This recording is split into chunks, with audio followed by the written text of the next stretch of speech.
Hola, ¿qué tal? Bienvenidos a esta sesión de conjuntos que tenemos en matemáticas básicas. Y la intención de esta vez es ver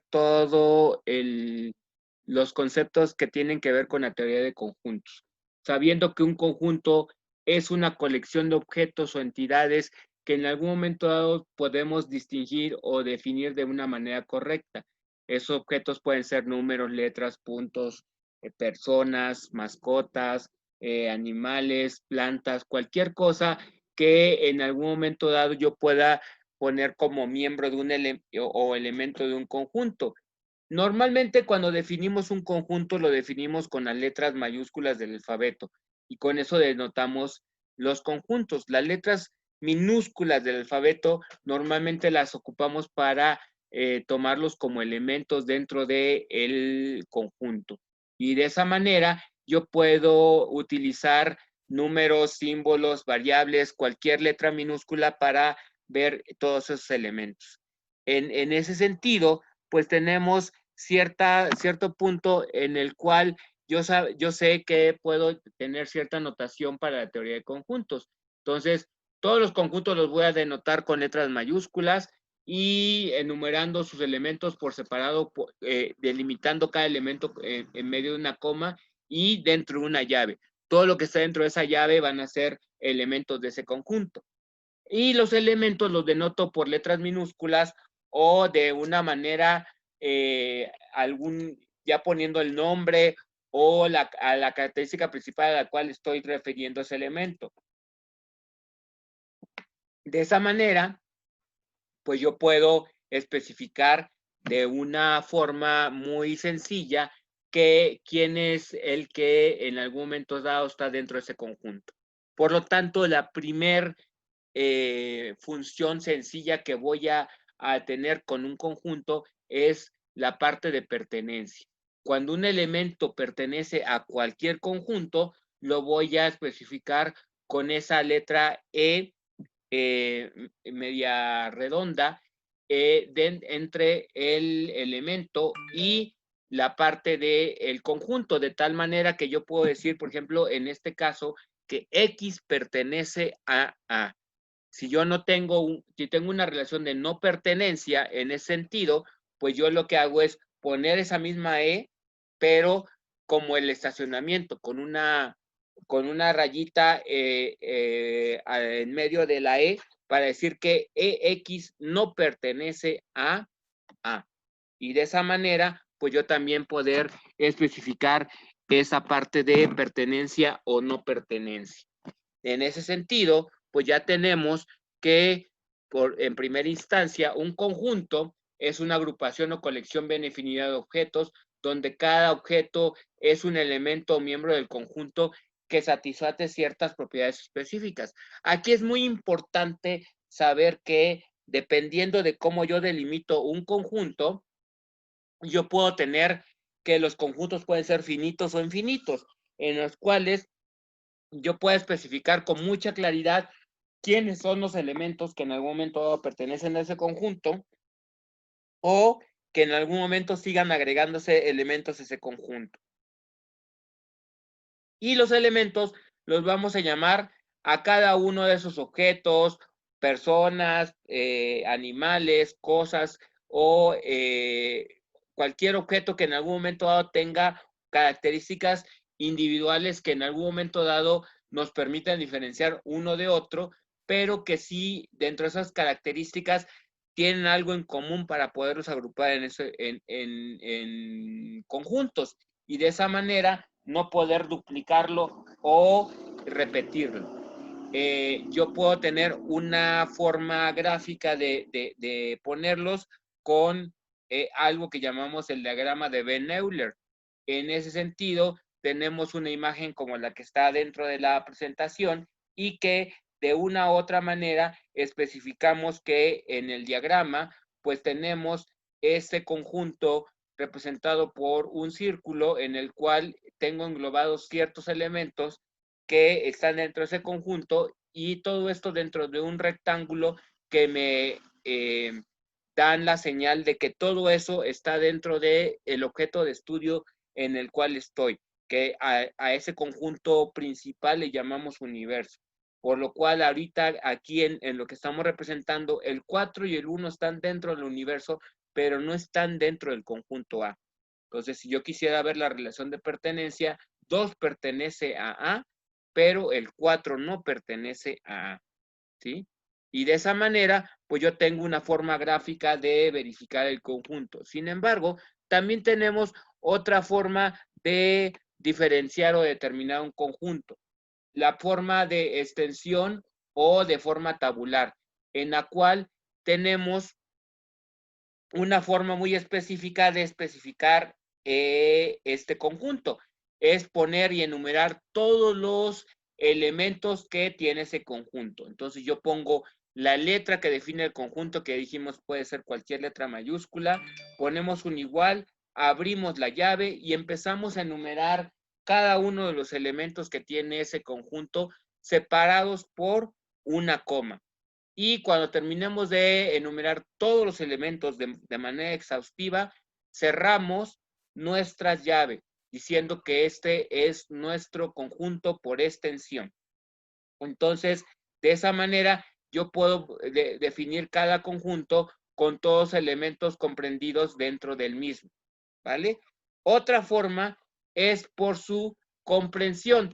En la parte de comprensión o forma constructiva, tratamos de definir una frase con la cual implica las propiedades que tienen todos los elementos que hay dentro de ese conjunto. Y de esa manera yo poder definir que los elementos cumplen con esa característica principal. Por ejemplo, en este caso, yo siempre empiezo con una definición dentro de el corchete. Yo pongo la letra que define el conjunto, pongo el igual y abro la llave y lo primero que pongo dentro de mi definición a la hora de hacerlo por comprensión es X palito X o poner X tal que X. Ese palito significa tal que. Entonces, X tal que X, y ahora sí pongo una frase que me define a los elementos que están dentro de ese conjunto. Y en esa situación, por ejemplo, ahí tenemos que en el conjunto A, tengo que X tal que X es un objeto que verifica una condición dada, ¿no? En el caso de B, por ejemplo, X tal que X es un número par menor que 10. En este caso, tengo el conjunto por su comprensión. Si yo quisiera expresar ese conjunto por su extensión, pondría B igual a 2, 4, 6 y 8, que son los números pares menores de 10 y que en algún momento definen ese conjunto que estoy poniendo por su comprensión, ¿no? En el caso, por ejemplo, del conjunto C, que está definido con X tal que X es una letra de la palabra conjuntos, si yo lo definiera por su extensión, C sería igual a abrir llave y poner C, O, N, J, U, T, S. Son todas las letras que existen dentro de la palabra conjunto sin repetirlas, ¿sí? Y de esa manera yo puedo tener cualquiera de los conjuntos. El caso del conjunto ED, que dice X tal que X es un número natural, donde X es mayor a 0, pero menor o igual a 5, entonces D por su extensión estaría definido por 1, 2, 3, 4, 5, porque en la parte final dice que X debe ser menor o igual a 5. De esa manera, yo puedo definir un conjunto por su comprensión. Y la tercera parte de lo que habíamos comentado, que es por medio de la parte gráfica, donde yo lo defino con un diagrama de Venn-Euler, donde es un esquema gráfico en el cual lo considero todos los conjuntos encerrados por círculos o figuras curvas planas cerradas, en donde todo lo que esté dentro de ese círculo lo contiene ese conjunto. Y tenemos un conjunto principal, el que llamamos universo, representado por un rectángulo, un cuadrado, en el cual tenemos todo el objeto de estudio con el cual nosotros nos estamos enfrentando, ¿sí? Entonces, los conjuntos que se encuentran dentro del universo los expresamos con dentro de un círculo. Y en este caso volvemos al punto original que teníamos, que el conjunto A se encuentra en el universo y tiene especificados el número 2, el 3 y el 5, ¿sí? Y el conjunto universo son todos los, digo, si lo quisiéramos poner por su comprensión, es X tal que X es un número natural mayor a 0 y menor o igual a 5. Ahí me encuentran todos los números que están dentro de ese conjunto universo. De esa forma, pues yo ya tengo la determinación real de un conjunto. Yo puedo tener otra operación principal o genérica de los conjuntos que se llama igualdad. Cuando tenemos conjuntos iguales o la igualdad de conjuntos, estoy diciendo que hay dos conjuntos que tienen una connotación distinta, por ejemplo, A y B, y que todos los elementos que se encuentran en el primer conjunto también se encuentran en el segundo y viceversa. O sea, todos los elementos del segundo conjunto se encuentran completamente dentro del primer conjunto. Por lo tanto, yo digo que son iguales y tienen exactamente los mismos elementos, independientemente que no estén en el mismo orden. Digo, aquí no vamos a ver dentro de un conjunto si hay algún orden. De esa manera, por ejemplo, si tengo A que es 1, 2, 3 y 4 y B 3, 4, 1 y 2, sabemos que 1 de A se encuentra en B, 2 de A se encuentra en B, 3 de A se encuentra en B y 4 de A se encuentra en B. Y de B, el 3 de B se encuentra en A, el 4 de B se encuentra en A, el 1 de B se encuentra en A y el 2 de B se encuentra en A. Por lo tanto, podemos decir que A es igual a B, ¿sí? Y de esa forma, pues yo puedo estar verificando puntos que en algún momento dado tengan que ver con el mismo conjunto. De esa manera yo puedo saber que dos conjuntos pueden ser iguales. Puede ser que no necesariamente todos los elementos de un conjunto estén en otro, pero sí unos del otro conjunto se encuentren todos dentro del conjunto anterior. Y en ese sentido, digo, para no andar haciendo tanto faramalla de las palabras, le llamamos subconjunto, donde todos los elementos de un conjunto se encuentran en el segundo conjunto, pero todos los elementos del segundo conjunto no necesariamente están dentro del primero. Por lo tanto, para decir que A es un conjunto de B, estamos diciendo que todos los elementos de A se encuentran dentro de B. Y obviamente B contiene todos los elementos de A, pero puede tener algún elemento adicional, lo cual me puede dar que A es una parte de B o A está incluido en B. Y lo denotamos con una C un poquito alargada, lo cual me dice que A es subconjunto de B, lo cual en definición matemática decimos que cuando A es un subconjunto de B, de modo que cualquier elemento que pertenece a A también pertenece a B. Pero no quiere decir que todos los elementos de B pertenezcan a A. ¿De acuerdo? En ese sentido, volvamos a ver el caso de los conjuntos A, B y C, donde A se define como el 0 y el 3, B se define X tal que X es la operación X menor a 3 igual a 0, ¿sí? Y todos los elementos que en algún momento dado tiene C es X tal que X, X menor a 3 igual a 0, X menos 1 igual a 0, ¿sí? Por lo tanto, aquí lo que puedo ver es que A es subconjunto de B porque en algún momento dado 0 y 3 pertenecen al conjunto B, ¿sí? Y el conjunto B yo lo puedo definir como el caso de 3 menos 3 es igual a 0. ¿Qué otro número en algún momento dado tengo dentro de esta parte? ¿Sí? ¿Sí está entendido el punto de que A es subconjunto de B? Pues mentira, porque B solamente tiene el número 3, por lo tanto B es subconjunto de A, pero A no es subconjunto de B. Por lo tanto, en este primer punto tenemos el hecho de que no necesariamente podemos especificar que esta parte se dé de manera correcta. A no es subconjunto de B, pero B sí es subconjunto de A. A es subconjunto de C.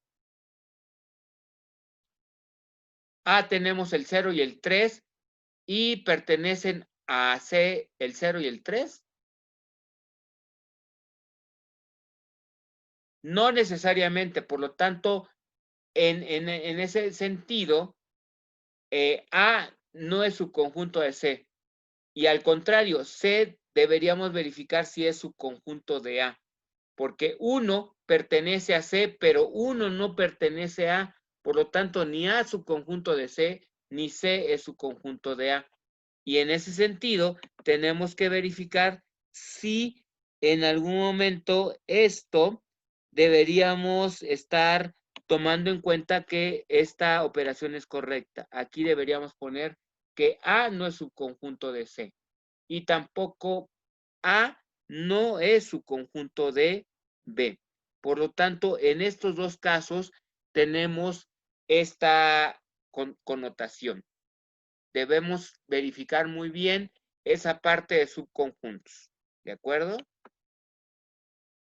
Y tenemos entonces que la definición de conjuntos la podemos tener de tres formas.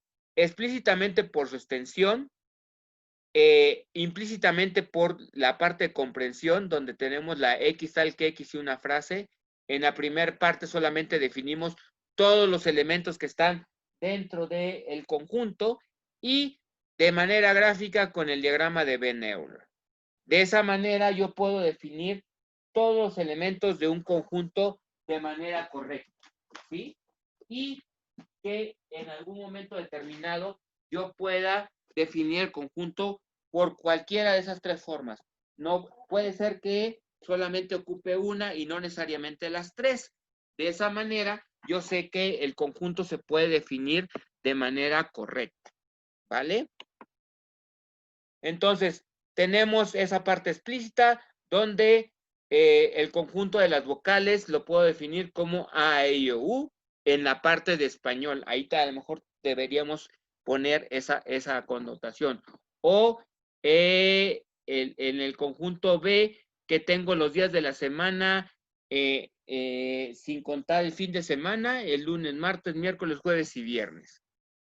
En el caso de implícitamente, lo puedo poner como A, que X tal que X es una vocal, o D, X tal que X es un número natural par, en el cual yo con esa frase defino todos los elementos que van dentro de ese conjunto.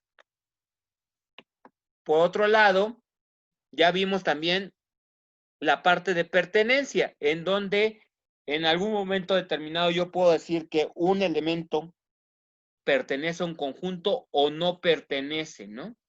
En ese sentido, yo, en los ejemplos que van ahí, yo puedo decir que A y con la letrita esta, con la A mayúscula, se lee que A pertenece al conjunto A. En el segundo caso digo que W no pertenece, si yo quisiera decir que no pertenece, aquí le falta la connotación de cruzar la E. De esa manera yo digo que W no pertenece al conjunto A. Y de esa manera también digo en el tercer caso que 3 no pertenece al conjunto D. De esa forma, yo ya tengo bien definido la parte de cómo ver la definición de los conjuntos. Y algo que es importante que también estuvimos tomando en cuenta es esa parte de saber si un conjunto es finito o es infinito. Es finito cuando puedo listar todos los elementos del conjunto. Es infinito cuando no los puedo listar. Digamos, todos los números naturales es un conjunto infinito, ¿sí? Pero si yo digo que los números naturales mayores de 10, o bueno, más bien menores de 10, yo puedo decir que es del 0 hasta el 10, ¿sí? Y en ese sentido, pues yo ya tengo forma de especificar los números, ¿no? Y de esa manera yo sé que el conjunto es finito. En algún momento, las relaciones que ahorita hemos verificado son la relación de igualdad de conjuntos, los subconjuntos, y tenemos ciertos conjuntos especiales que deberíamos estar verificando. Entonces, tenemos en la igualdad de conjuntos cuando dos conjuntos tienen los mismos elementos, tanto que todos los elementos de A pertenecen a B y viceversa. En ese sentido tenemos una igualdad de conjuntos. Cuando lo expresamos con con elementos que podemos ver que, por ejemplo, el conjunto M dice que son los elementos en listados de 1, 3, 5, 7 y 9, y el conjunto L es X tal que X es impar y X se encuentra, es mayor o igual a 1 y menor o igual a 9, pues sabemos que los dos conjuntos manejan los mismos datos, ¿sí? O los mismos elementos. Y de esa manera, pues ya tengo la igualdad de conjuntos. Cuando yo hablo de subconjuntos, hablamos de que todos los elementos de un conjunto pertenecen al otro, pero no necesariamente todos los elementos del otro pertenecen a ese conjunto. Y si yo quiero decir A es su conjunto de B, lo pongo con la primera connotación de tener A y B en esta connotación. Si yo quisiera decir lo contrario y que B es su conjunto de A, lo pongo en la parte que tenemos abajo, de saber que la connotación es B es su conjunto de A. Si yo quisiera decir que A no es su conjunto de B, lo pongo con la C alargada rayada en medio. Y aquí tengo diciendo que A no es su conjunto de C, o al revés, B no es su conjunto de A con la cuarta connotación que tengo acá arriba. Y de esa manera yo puedo ver el sentido de un conjunto que está dentro de otro conjunto o que hay una relación de pertenencia entre conjuntos. ¿De acuerdo? De esa manera, pues yo puedo ver el caso de estos tres conjuntos, donde C es su conjunto de A, porque 1 y 5 sí se encuentran dentro de A, aunque A no es su conjunto de C, porque tiene elementos como el 3, el 4, el 8 y el 9, que no necesariamente se encuentran en C. C es su conjunto de B porque tienen el 1 y el 5, pero B no es su conjunto de C porque no tiene el 2, el 3 y el 7, ¿sí? De esa manera, pues yo puedo estar definiendo con elementos también si pertenecen dentro o no de un conjunto u otro, ¿no? Y de esa manera, pues yo ya puedo ir definiendo los subconjuntos que en algún momento dado tenga, ¿no? En ese sentido, también tengo conjuntos especiales. Un conjunto vacío lo represento yo por no tener elementos y lo simbolizo con abriendo llaves y cerrándolas sin tener ningún elemento en medio. O por el símbolo de algo que se parece al cerito rayado en medio. Ese símbolo significa vacío. Entonces, por ejemplo, en el caso de tener un conjunto que podamos definir de X tal que X son todos los hombres que viven actualmente con más de 500 años de edad, pues obviamente podemos decir que ese es un conjunto vacío, ¿no?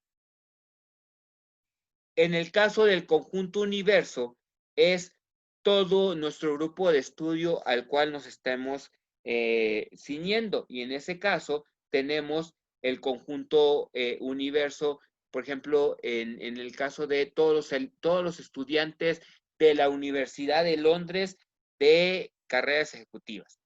Ese puede ser nuestro conjunto universo, que es nuestro conjunto referencia. Y en ese caso, la letra que denomina el conjunto universo, que es especial para ese conjunto, es la letra U.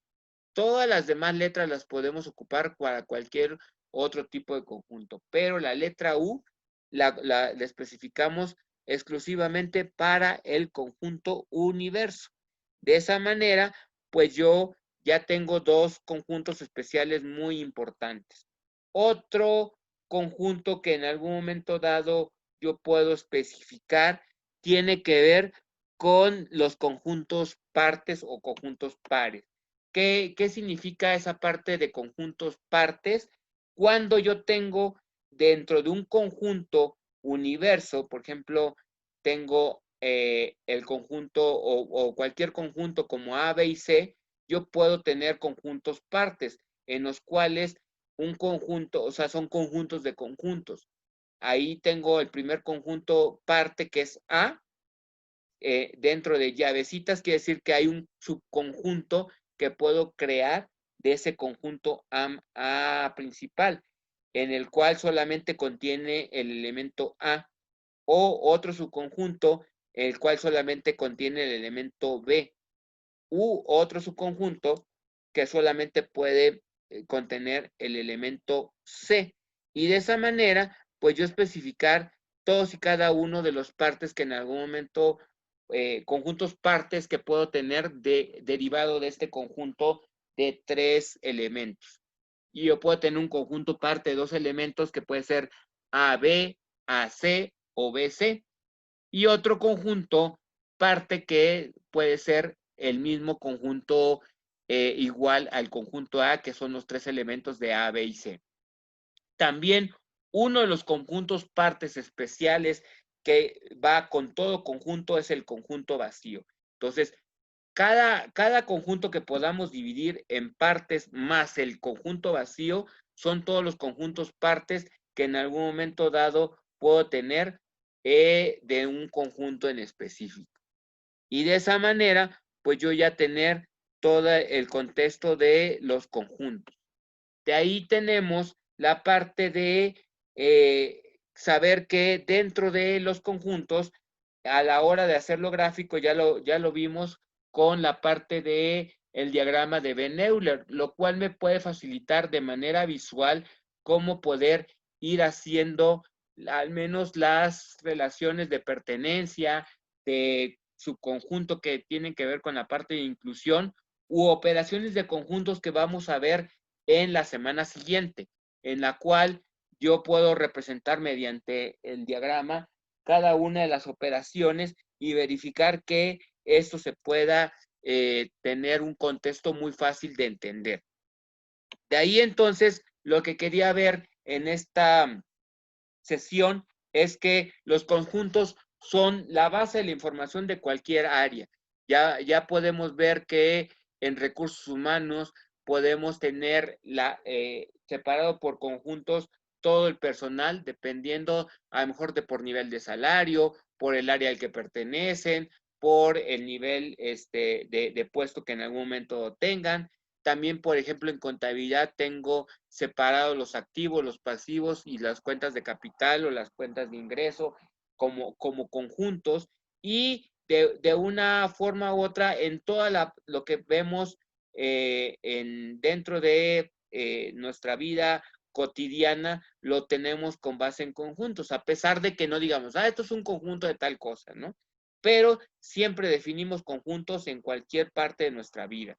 Y esa definición es parte de todo lo que en algún momento nos involucra, a pesar de que no lo pongamos de esa manera. Esta es la información que quiero que revisemos antes de la clase y los espero en la sesión. Gracias.